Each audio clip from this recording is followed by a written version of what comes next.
Seja homem, deixe de ser uma mulherzinha. Homem não chora. Esses são alguns dos aspectos presentes no dispositivo da eficácia e hoje nós vamos falar sobre esse dispositivo nomeado por Valesca Zanello no episódio de Lilith. Bom, vamos começar aqui mais um episódio desse podcast Lilith que vem falar sobre mulheres que fizeram e que fazem histórias. Mas, Mari, vamos falar sobre masculinidade num podcast que vem falar sobre mulheres? Exatamente. Esse é um dos episódios importantes, mais um episódio importante de Lilith. Porque, primeiro, esse conceito que a gente vai trazer aqui hoje é trazido por uma mulher, que é Valesca Zanello. É o episódio final da trilogia aí de Valesca Zanello. E essa masculinidade afeta diretamente as mulheres, essa masculinidade adoecida, afeta diretamente as mulheres heterossexuais e também outras mulheres, né? Então a gente precisa falar sobre a masculinidade hegemônica e precisa problematizar tudo isso. Então vamos lá.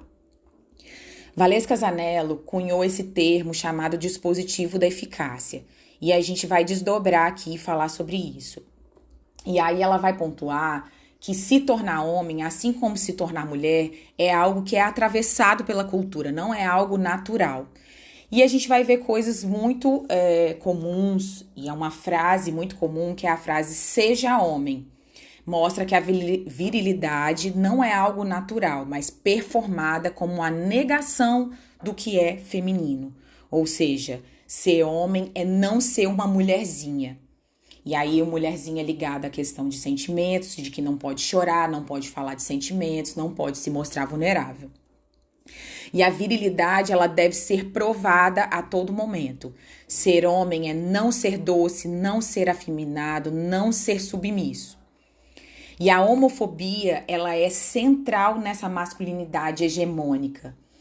E no centro, a misoginia, que é o repúdio às mulheres e o que é considerado as qualidades femininas. Então, esse homem, ele tem que mostrar, ele tem que provar essa virilidade como a negação do que é feminino. E isso é extremamente problemático. Por que que é problemático? O que é considerado feminino é falar sobre os seus próprios sentimentos, falar como se sente, por exemplo, né? Das questões das qualidades ligadas ao feminino. E aí, homens são seres humanos e seres humanos têm sentimento. Então, se você não fala sobre seus sentimentos, se você não se mostra vulnerável, para onde vai isso? Isso vai desencadear em várias outras questões que afetam tanto aos homens quanto às mulheres. E isso é muito problemático, é um grande problema social que a gente vive e a gente vai desdobrando aqui tudo isso. E a misoginia, a Valesca Zanello vai pontuar que a misoginia pode se manifestar de forma direta, mas também de forma sutil, sendo a forma mais comum a objetificação sexual, a transformação do outro em um pedaço de coisa, estabelecendo uma relação pautada pela hierarquia e a subjugação do outro. Então, pronto, já chegamos num primeiro problema dessa questão dessa masculinidade hegemônica, que é a objetificação sexual, a visão da mulher como um pedaço de coisa. E a Valesca vai trazer que a pornografia é uma pedagogia afetiva que os homens acabam acessando, que aí a pornografia é a forma com que eles aprendem a se relacionar, por exemplo. E ali na pornografia está muito presente a mulher como um objeto. E a mulher como objeto é problemático em tantos sentidos, assim, de não considerar que aquela pessoa tem um sentimento, não ter responsabilidade afetiva com aquela mulher, de achar que é dono daquela mulher. Olha como é que as coisas vão se desdobrando. E aí isso culmina em violência doméstica, porque se eu acho que aquele objeto é meu, aquele objeto não pode ser de mais ninguém. E aí eu possuo esse objeto, eu domino esse objeto. Então, assim, eu não aceito um término, porque esse objeto é meu. E aí eu vou ser violento com essa mulher, eu vou bater nessa mulher. Porque eu também não falo dos meus sentimentos, eu não consigo expressar minha vulnerabilidade, eu não consigo falar sobre o que eu sinto para essa mulher. Então isso vai transbordar em agressividade, em violência. Então, gente, assim, essa questão dessa masculinidade hegemônica é tão problemática em tantos sentidos e a gente precisa, é para anteontem, né? Nem para ontem, olhar para essa masculinidade, essa forma dos homens de serem socializadas, porque, gente, mulheres estão morrendo todos os dias, e não dá mais pra gente aceitar isso. É uma masculinidade em que as mulheres morrem e os homens morrem. Porque em que sentido? Esse dispositivo da eficácia, ele está presente tanto na questão disso das mulheres, quanto dos homens. Porque os homens, eles tentam menos suicídio e eles conseguem mais. Então, assim, até na hora de cometerem suicídio, esse dispositivo da eficácia está presente. Então, isso é de uma crueldade, isso é de um problema muito grande. Então, por isso, esse episódio. E esse episódio é fundamental, porque as questões, as políticas de combate à violência doméstica são extremamente fundamentais. Mas ela precisa caminhar em paralelo com o comprometimento dos homens da transformação dessa masculinidade. Porque os homens estão morrendo e as mulheres estão morrendo por causa dessa forma adoecida de ser socializada. Então, gente, para anteontem isso. Pois vamos continuar aqui. E aí, essa questão da objetificação da mulher, falei que tem toda essa questão, né, de objetificar, de ver essa mulher como um pedaço de carne, de se achar no direito de abordar essas mulheres na rua e ficarem olhando como um pedaço de carne que estivesse andando. Qual é a mulher que já não passou por esse constrangimento de estar indo para uma academia, de estar indo para um local e ser olhada como um pedaço de carne ambulante? Isso é, assim, enfim, extremamente desgastante. E aí, essa questão da objetificação, os homens se julgam no direito de avaliar e emitir opinião sobre os corpos das mulheres.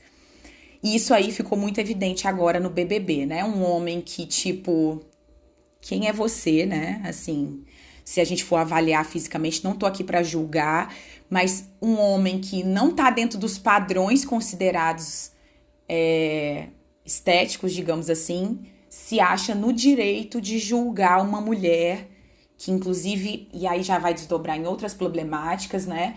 Uma mulher que tá até bem dentro do padrão, ele se acha no direito de julgar e se acha superior, né? E algumas mulheres dizem que alguns homens têm a autoestima delirante, justamente nesse sentido. Quando a gente fala de uma autoestima hétero delirante, é nesse sentido, de que o cara parece que não tem espelho em casa e se acha no direito, por exemplo, de julgar uma mulher que tá bem dentro dos padrões estéticos e diminuir essa mulher. Enfim, isso aí a gente teria assunto aqui para 3 dias. Mas vamos lá. E aí, já falei da pornografia, né? A pornografia como uma tecnologia de gênero essencial nessa questão da objetificação, como uma pedagogia afetiva, que Valesca Zanello fala. E aqui eu vou citar uma parte de uma frase que ela diz, que a carteirinha da capacidade de objetificação das mulheres será exibida muitas vezes no decorrer da vida para que seja possível ser aceito e pertencer ao grupo dos homens. Então, é como se fosse... É um crivo. Para participar da masculinidade hegemônica, você tem que ser capaz de objetificar as mulheres. E aqui eu vou trazer um exemplo de uma metáfora que ela trouxe, que foi cunhada pelo Daniel Welser Young, se eu estiver falando errado. Ela traz a questão da casa dos homens. Então, na masculinidade hegemônica, para ser iniciado nessa masculinidade, o pequeno infância, que é aquele que não fala, ele deve atravessar provas que são constantes no decorrer da vida, proporcionada por outros homens mais velhos. E aí eles devem abandonar ou combater aspectos que associam as mulheres. Devem se passar pelos mais diversos cômodos dessa casa e sempre combatendo tudo ou abandonando tudo que tem relação com mulheres. Ou seja, você não pode falar sobre sentimentos, você não pode chorar, né? Você tem que ser forte, você tem que ser viril, você tem que dominar, você não pode ser submisso. Então, a casa dos homens tem todos esses cômodos que esse pequeno infância, ele precisa provar para os mais velhos que ele é capaz disso. E aí, ele tem que passar para ter um reconhecimento de sua virilidade sexual e laborativa. E depois que ele é iniciado nessa casa dos homens, ele passa a ser um homem que avalia outros homens para ver se eles serão aprovados. Enfim, parte da virilidade está ligada a mulheres bem localizadas na prateleira do amor. Prateleira do amor, eu falei num outro episódio de Lilith, no primeiro episódio. Então, a prateleira do amor é como se as mulheres fossem colocadas para serem escolhidas pelos homens. E aí, quanto mais dentro do ideal estético, mais bem localizadas essas mulheres vão estar na prateleira. Então, a masculinidade, a virilidade passa pela essa aprovação de que quanto mais o homem escolhe uma mulher mais bem localizada nessa prateleira, ou seja, a mulher dentro do ideal estético, mais bem colocada ele vai estar dentro dessa masculinidade, digamos assim, que é avaliada por outros homens. Então ele vai ter mais status perante a outro homem, porque ele tá pegando uma mulher que top dentro da prateleira, né? E a virilidade também tá ligada tanto a mulheres bem localizadas quanto a quantidade de mulheres. Então é o pegador. E aí a gente entra dentro do dispositivo da eficácia. O dispositivo da eficácia, os homens são socializados dentro desse dispositivo, que eles precisam ser eficazes tanto na sexualidade quanto no trabalho. Então tá muito ligado ao sucesso profissional e ao sucesso sexual. Então, quanto mais mulheres ele pega, quanto maior o status que ele alcança dentro da carreira profissional dele, mais homem, mais viril ele é. E aí a gente vai descambar num problema de aposentadoria, quando os homens aposentam e veem a vida sem sentido. E aí a gente vai ter nessa capacidade, nessa eficácia laborativa, a gente vai descambar num outro problema, que, por exemplo, o homem que opta por cuidar dos filhos e da casa e a mulher trabalha. O homem se vê inferiorizado. Por quê? Porque ele não é um homem provedor. Ele não é um homem que traz para casa a caça, vamos dizer uma coisa bem primitiva, assim. E aí tem outro problema dos homens aí nos relacionamentos. As mulheres vêm galgando cada vez mais lugares de destaque no mercado de trabalho. E aí, quantos homens aí podem ter problema com mulheres que ganham mais que eles? Isso tudo tá ligado ao dispositivo da eficácia, né? Porque o homem tem que ser viril no trabalho também. Essa virilidade tá ligada a isso. Então, se ele ganha menos que a mulher, isso pode ser um problema para a autoestima dele, porque ele foi socializado dessa forma. Então, assim, vocês estão entendendo assim a quantidade de coisa que se desdobram toda essa questão da eficácia? O dispositivo da eficácia, e dentro do dispositivo da eficácia e toda essa questão da casa dos homens, o apaixonamento, ou seja, quando um homem se apaixona por uma mulher, é visto como uma desvirilização, ou seja, lá se foi um homem, game over quando um homem casa, porque ele perdeu o controle, porque um outro valor cultuado pela masculinidade é a impenetrabilidade emocional e também física, né, gente?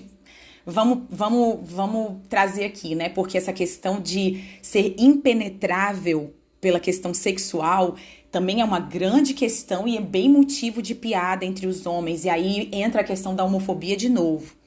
Então, essa impenetrabilidade emocional é um valor cultuado pela masculinidade, do homem que não se deixa apaixonar, do homem que sai pegando um monte de mulheres. Ele tem que ser um pegador. E a casa dos homens, ela é gerida pela cumplicidade da broderagem. Gente, aí eu vou trazer uma grande problemática e que, assim, é uma convocação para os homens. Homens, vamos se ligar nisso, porque essa cumplicidade da broderagem é um grande problema e faz com que todas essas violências, abusos se mantenham, porque os homens são cúmplices. O que se aprende como lealdade e prova de pertencimento a essa casa dos homens é a manutenção do silêncio. Então, quando você vê uma mulher sendo assediada, você não fala nada aí com seu brother. quando você vê, por exemplo, piadinhas de extremo mau gosto no WhatsApp e misoginia, homofobia, por exemplo, e piadinhas no WhatsApp, é muito difícil para um homem de se pronunciar por conta disso, por conta da manutenção do silêncio e a necessidade de pertencimento. Então, gente, tá na hora de quebrar isso. Tá na hora de você chegar para aquele brother e falar: ô, ela disse não. Carnaval tá aí, ó. Ela disse não, respeite o não. Então, a gente precisa também dos homens no combate a essa violência, aos assédios, a misoginia. A gente precisa dos homens para isso, gente. É para ontem. E aí, os valores pautados pelo dispositivo da eficácia são marcados pela virilidade sexual e laborativa, como eu já disse. O verdadeiro homem deve ser pegador e trabalhador. O trabalho é um fator identitário para os homens. E eles são julgados, por exemplo, como eu já disse, caso decidam cuidar da casa e dos filhos, por exemplo. Porque para as mulheres é um valor identitário, por exemplo, a questão do relacionamento, a questão da maternidade. Para os homens é o trabalho. E aí, quando esses homens optam por fazer outras coisas, como, por exemplo, cuidar da casa e cuidar dos filhos, a identidade deles está em jogo. Então, isso é um grande problema também. Então, assim, é muito importante a gente olhar para todos esses aspectos do dispositivo da eficácia, para essa masculinidade adoecida, porque essa masculinidade adoecida mata homens e mata mulheres, e isso é para anteontem, não é nem para ontem, que a gente precisa repensar tudo isso, a gente precisa falar sobre isso. E os homens, como a Valesca diz, os homens precisam se comprometer com essa transformação. A gente precisa dos homens para que isso seja transformado, para que as violências sejam combatidas, porque, gente, assim, nem todo homem, mas sempre um homem. Estupro, feminicídio. Gente, já deu. E é isso, gente. Ficamos por aqui hoje. Encerramos os episódios de Valesca Zanello. Vale lembrar que Liliths é um podcast que vem falar sobre mulheres que fizeram e fazem história. E Valesca Zanello traz contribuições fundamentais e muito atuais para a gente repensar a forma com que homens e mulheres são socializados, para que a gente traga uma mudança mesmo, porque, assim, é fonte de muito sofrimento, principalmente para as mulheres. E a gente precisa falar sobre tudo isso. Então, a contribuição de Valesca Zanello é fundamental para isso. Então, até o próximo episódio e ficamos por aqui com Liliths.